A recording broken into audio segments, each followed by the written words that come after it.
Hey everybody, this is Chelsea, the dietitian, and we are going live with a support group for this evening.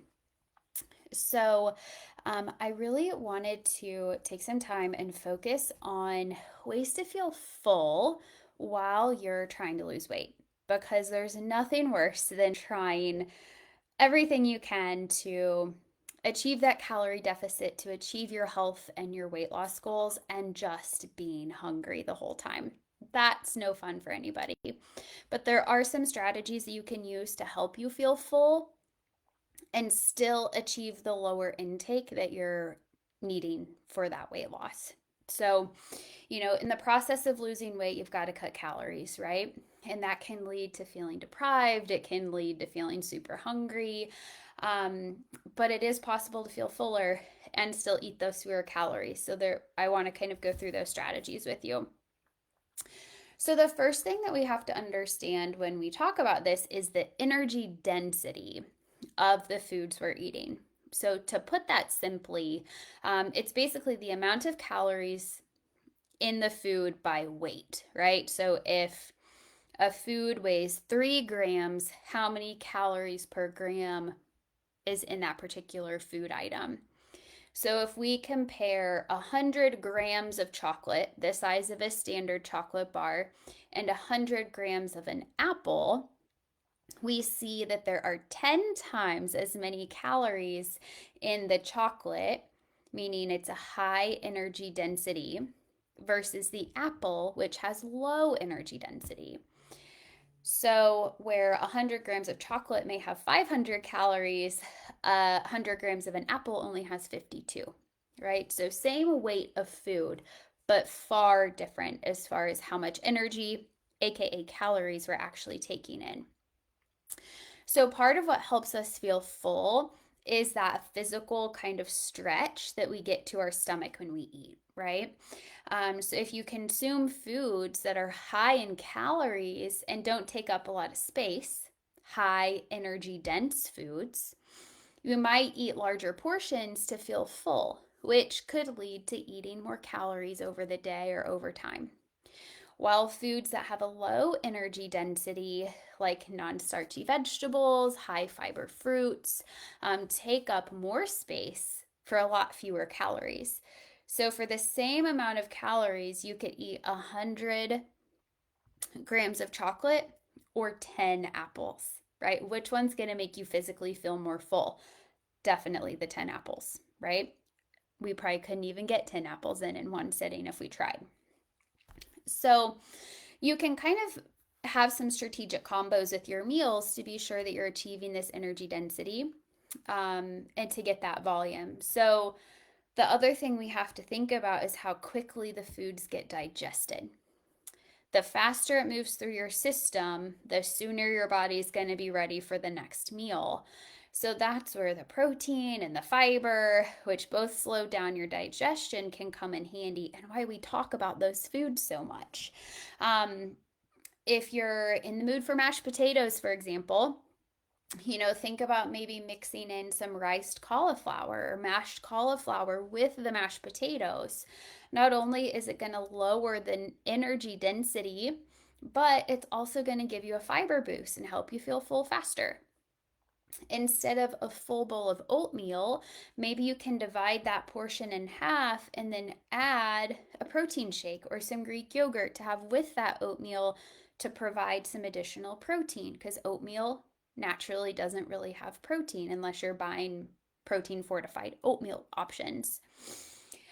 If it's snack time and you're craving crackers or something crunchy, maybe you have a small portion of crackers with string cheese, or hummus to get a source of protein or fiber to add to the crackers that you're having as that snack. If you love peanut butter, who doesn't? We all love peanut butter. 2 tablespoons adds up to almost 200 calories. That's a lot. All right.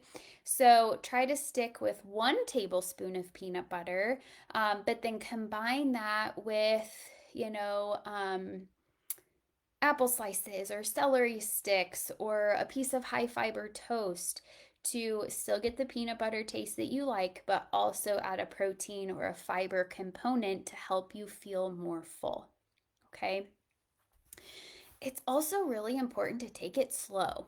The taking the time to actually chew your food thoroughly, kind of linger over that meal, gives your body time to register the feeling of fullness. Some people find it can be really helpful to eat until they feel about 80% full. Give yourself a 15-minute break and then decide if, maybe you're still hungry and you need to eat a little bit more. Now, if you've already had surgery, remember eating a little bit more for you may be just a bite or two. It doesn't take much to kind of top off the tank, especially when you have a smaller stomach inside, right? There are some factors that can really affect the calorie density as well, so we want to talk about those. Water is first on the list. We all need to hydrate, right? We talk about that a lot, almost as much as we talk about protein. So, the more water the food has, the better. Water increases the volume of the foods without adding tons of extra calories. So, produce naturally contains a lot of water. Grapefruit, for example, about 90% water. And there's only about 75 calories in a big old, softball sized grapefruit. Raw carrots are about 88% water.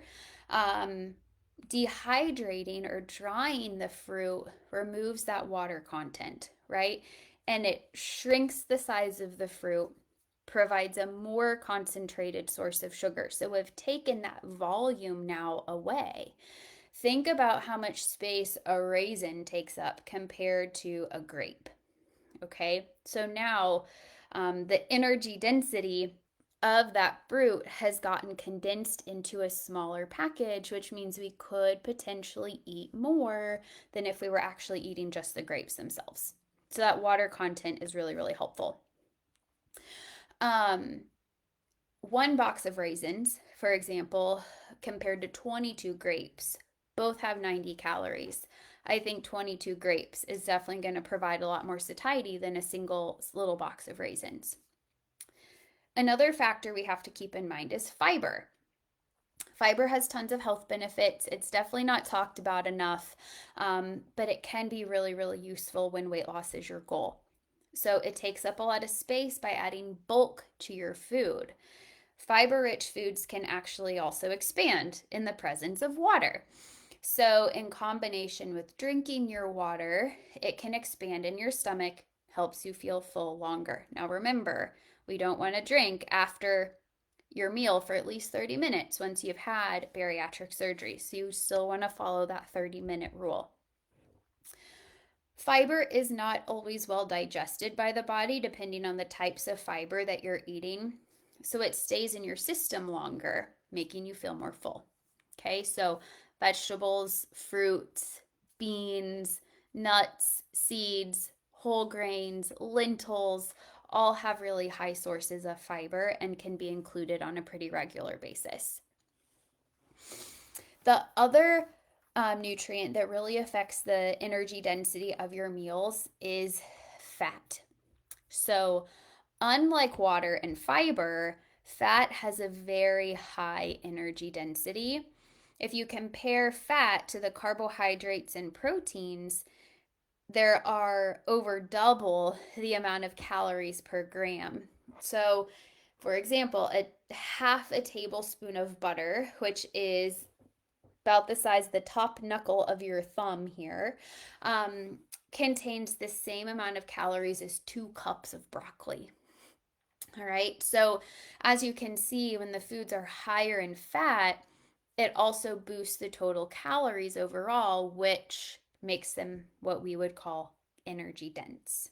Okay, so even though the fat, though, is more energy dense, it doesn't mean you have to avoid it completely. Okay, there are certain types of fats, monounsaturated and polyunsaturated fats, that are found in foods like avocados, olives, nuts and seeds, fatty fish, And they're very much a part of a balanced diet, and our body has to have them to function properly.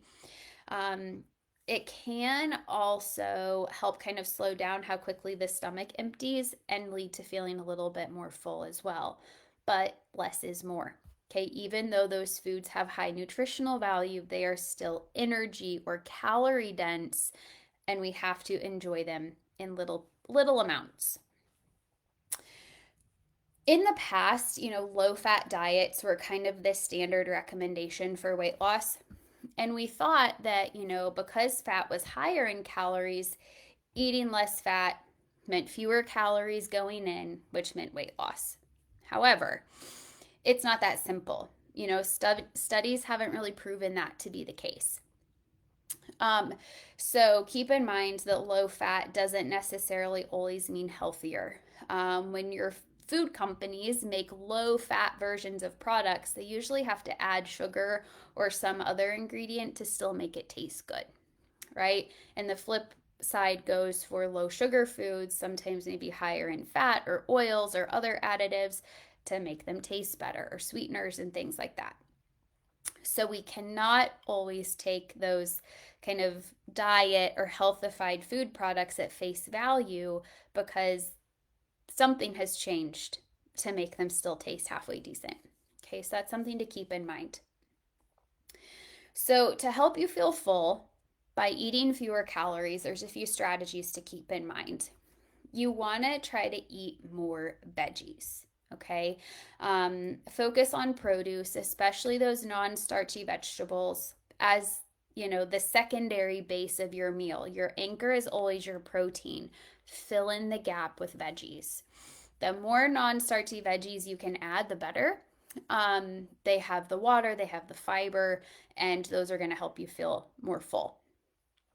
Remember that the starchy veggies, right, like peas, corn, potatoes, butternut squash, acorn squash, um, are going to have the higher calorie content compared to our lower starch vegetables, which is pretty much everything else that we haven't mentioned. So, a couple of strategies, could you potentially swap pasta with sauteed vegetables, or like zucchini noodles or zoodles, and enjoy that with, a no sugar added pasta sauce? Can you add riced cauliflower to ground beef or ground turkey when you prepare it? It's going to kind of take on the flavor of whatever you're cooking, but still provide additional fiber, more volume to your meal. Can you decrease maybe the meat portion if you're getting adequate protein in the rest of your day, and increase that portion of veggies maybe once a day? Especially after surgery, it can be difficult to eat a well rounded meal because you only have so much space. So you may have to kind of prioritize protein at certain meals and then your higher volume or your veggie foods at others to get a variety of everything. And that can be difficult to figure out. So ask me or Maggie or the dietitian that you're working with for help if you need assistance finding that balance. Um, Adding veggies to sandwiches, right? Or wraps, adding lettuce, cucumber, pickles, tomatoes, onions, roasted, bell peppers are all good ways to sneak in some extra veg too and provide volume to that meal. You want to make sure you're getting plenty of protein always, right? Protein and produce, those are the two P's that are really the anchors of our meals. Make sure that you're including a protein in all of your meals and snacks, but you want to aim for lower fat, leaner protein choices as often as you can.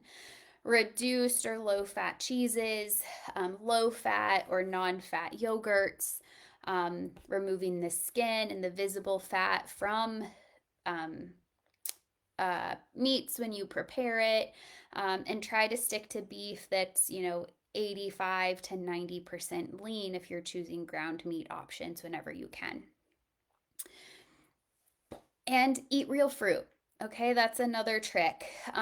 Fresh, frozen, canned fruit, as long as it's not packed in syrup, are all great options. You want to avoid fruit juice and stick to whole fruits. I'm starting to see kind of a trend again where people are doing a lot of juicing, a lot of fruit juice kind of cleanses and blends and things like, excuse me, things of that nature. The liquids are not going to fill you up as much as solids, and they don't have the fiber. And like we just learned, that fiber really provides a lot of appetite control. So you're better off actually eating the fruit than eating the juiced version or drinking the juiced version. Dried fruits have a lot less water content, so they take up less space for the same amount of calories. So you could potentially eat more. And instead of, flavored yogurt, sweetened yogurts, and things like that, you can definitely try for a low fat or no fat plain yogurt and then add your own fruit for more fiber and way less sugar too. So that's another option. If you try a plain Greek yogurt and you're not a huge fan, look for ways to spruce it up. I personally like to use frozen fruit with plain yogurt because then as the frozen fruit kind of defrosts, it leaches into the yogurt and you're getting sweetness throughout the entire amount of yogurt rather than it just being on top in the fruit, right? The brand can make a difference too. Not all yogurt brands taste the same, so there might be a little bit of trial and error to find the one that you enjoy. When you are going to choose grains and carbohydrates, be sure that you're choosing whole grain options as often as you can.